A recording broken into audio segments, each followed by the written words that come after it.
Halo, selamat hari Kamis. Teman-teman semua dari Sabang sampai Merauke.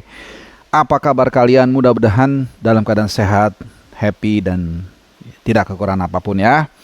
Kalau ada yang kurang ya minta sama Tuhan, berdoa, atau mungkin minta sama tetangga. Oke, mungkin kembali gue agak lama menyapa kalian, 2-3 hari. Bukan kalian yang mungkin kangen, tapi gue yang kangen sama kalian.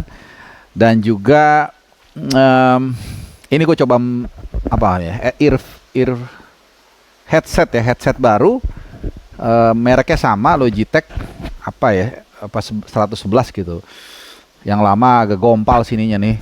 Jadi tadi lagi gue jalan-jalan ke ITC, dapet yang baru, jadi kita tes ya gimana kualitas video yang baru ini. Dan waktu lu nonton video ini ya, jujur ini bener-bener pertama banget ini gue pakai headsetnya.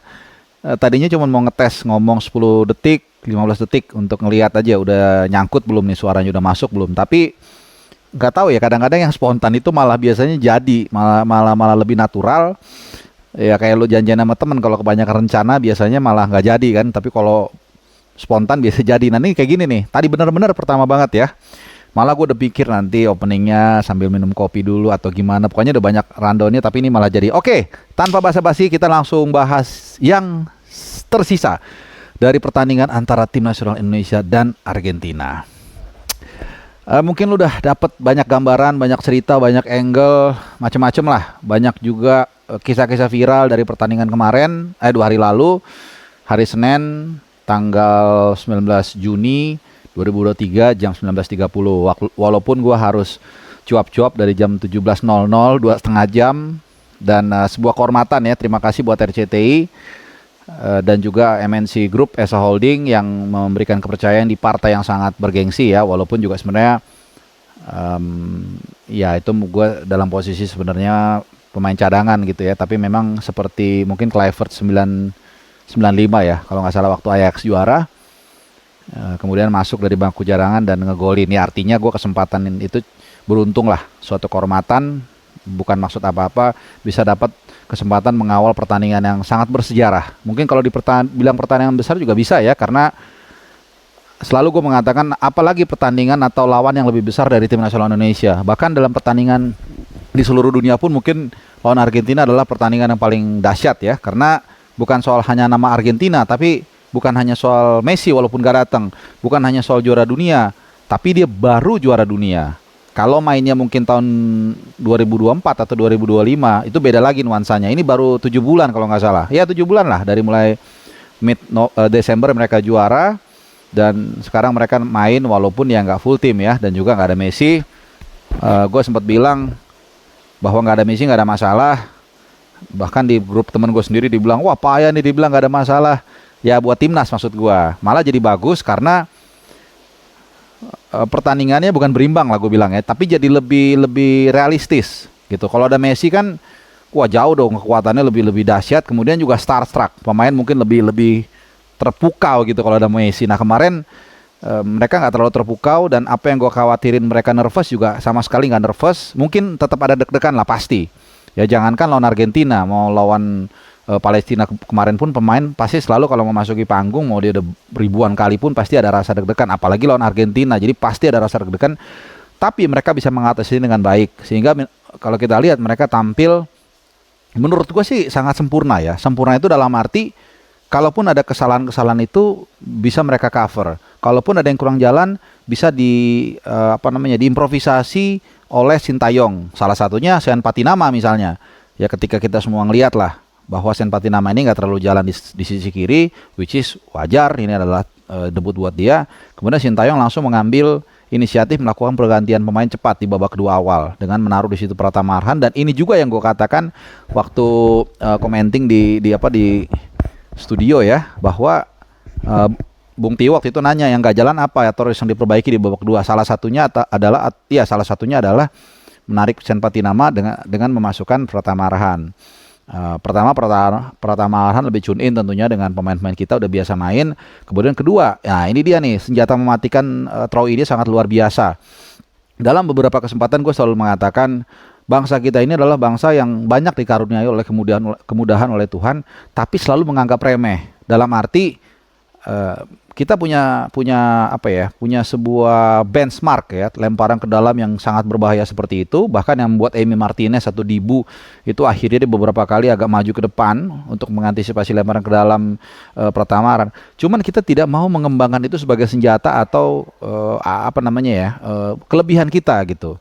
Yang gua tahu ya, artinya gue sih berharap ada semacam mahasiswa atau mungkin perguruan tinggi ya, kalangan-kalangan akademis lah yang membuat jurnal soal ini, dan kemudian jurnal ini terkait dengan bagaimana melakukan lemparan ke dalam yang jauh seperti Pak Pratama Arhan. Kemudian ini bisa menjadi masukan bagi direktur teknik nanti di apa namanya, nggak tahu kalau direktur tekniknya benar Joachim Low atau siapapun itu, supaya kita tambah lagi nih satu senjata mematikan nih. Jadi kita mempush kemampuan terbaik kita di level terutama nanti Piala Asia ya, karena ini memang menjelang persiapan Piala Asia 2024 nanti Januari dan Februari di Qatar, dan kembali channel Bung Harpa akan kembali ke sana meliput. Jadi ini bukan satu-satunya lah, kalau ini pasti ada yang lain ya. Kalau Liga Champions kemarin satu-satunya. Oke, jangan kita terlena dengan itu. Kita akan kembali lagi bahas soal timnas.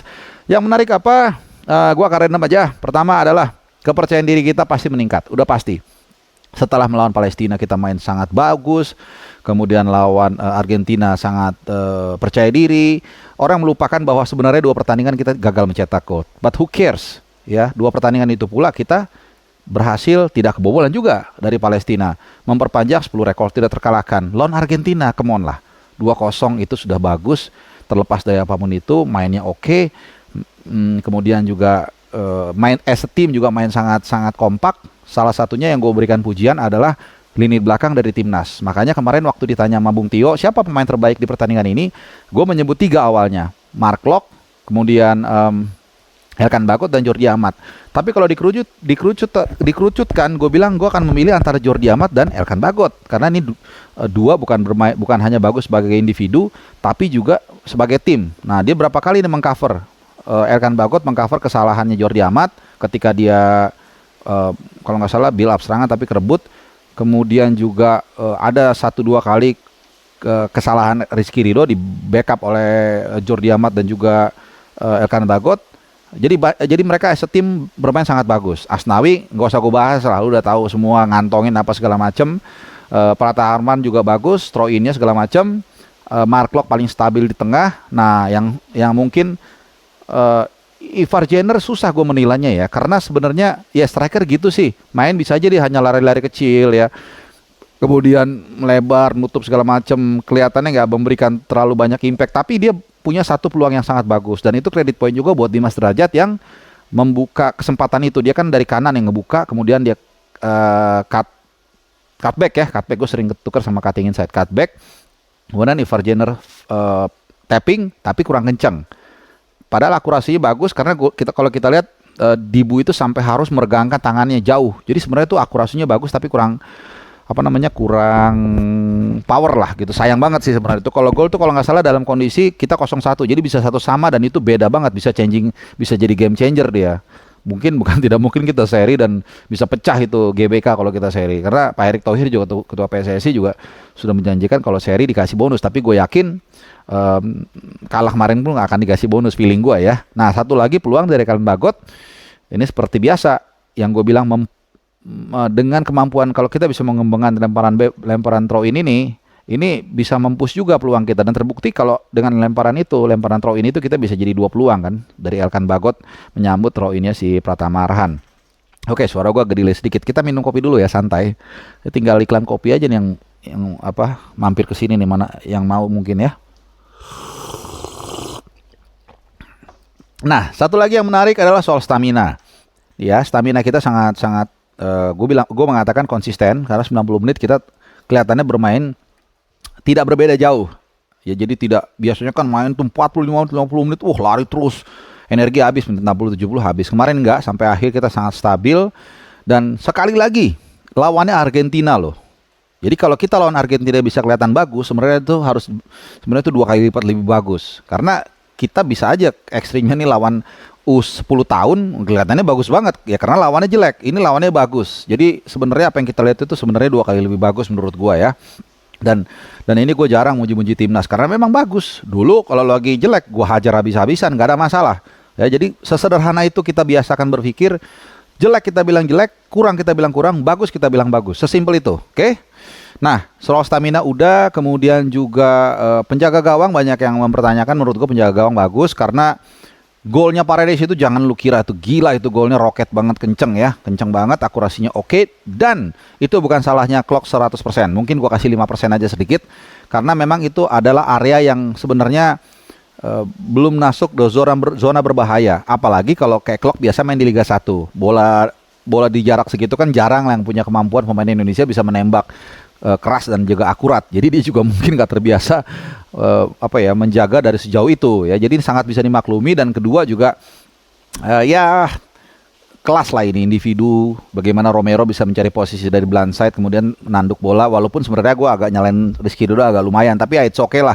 Sekali lagi lawannya Argentina, di luar itu kita masih bisa berhasil menggagalkan banyak peluang yang mereka dapatkan. Jadi gue sangat puas. Kemudian juga dari penyelenggaraan juga sangat rapi. Ya gue nggak tahu ya apakah mungkin yang datang ke sana juga with all the respect ya, mungkin juga sudah tersaring orang-orang yang mungkin mempunyai etika, sehingga kabarnya juga duduknya juga sesuai urutan, kemudian juga rapi, lebih rapi lah jauh, nggak ada yang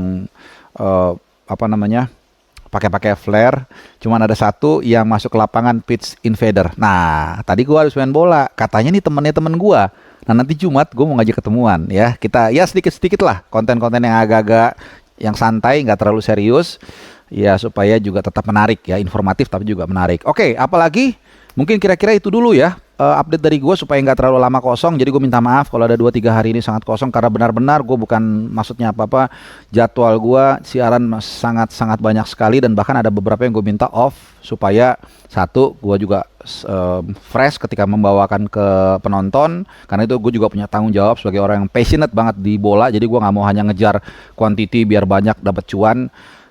Semua orang yang kenal gue tahu gue tidak cari cuan di sini, but thankful kalau ada rewards dari itu, dan kedua juga bagi-bagi rezeki buat yang lain. But thank you again buat kesempatan membawakan partai antara Indonesia dan Argentina, suatu partai yang sangat bersejarah, dan seperti di prolog gue di acara tersebut ya, di pre-matchnya itu gue mengatakan kalau 10 tahun lalu atau 5 tahun lalu atau kapanpun dulu kemudian ada orang mengatakan Indonesia akan menghadapi Argentina di GBK setelah Argentina juara dunia, tidak ada yang percaya, dari itu diwujudkan. Dan terima kasih juga buat Ketua PSSI, semuanya, buat ya pokoknya semua sponsor yang udah memastikan atau memungkinkan acara itu digelar sangat luar biasa, dan timnas juga tentunya mendapatkan akibat yang positif dari ini. Dan terakhir sebelum gua tutup, menurut informasi September nanti kan ada international friendly, ada 2 pertandingan, November juga 2 pertandingan. Mudah-mudahan PSSI benar-benar memberikan lawan tanding yang pas.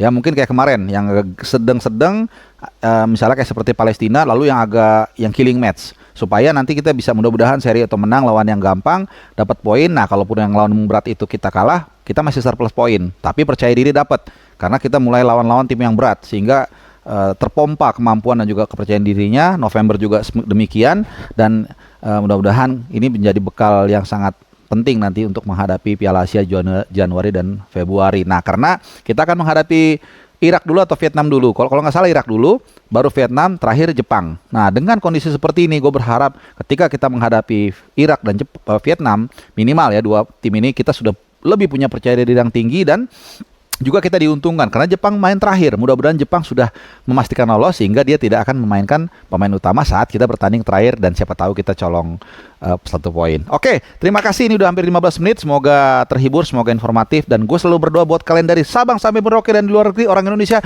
Semoga kalian tetap sehat dan juga tentunya dinaungi rezeki. Terima kasih, salam sehat dan salam seruput kopi.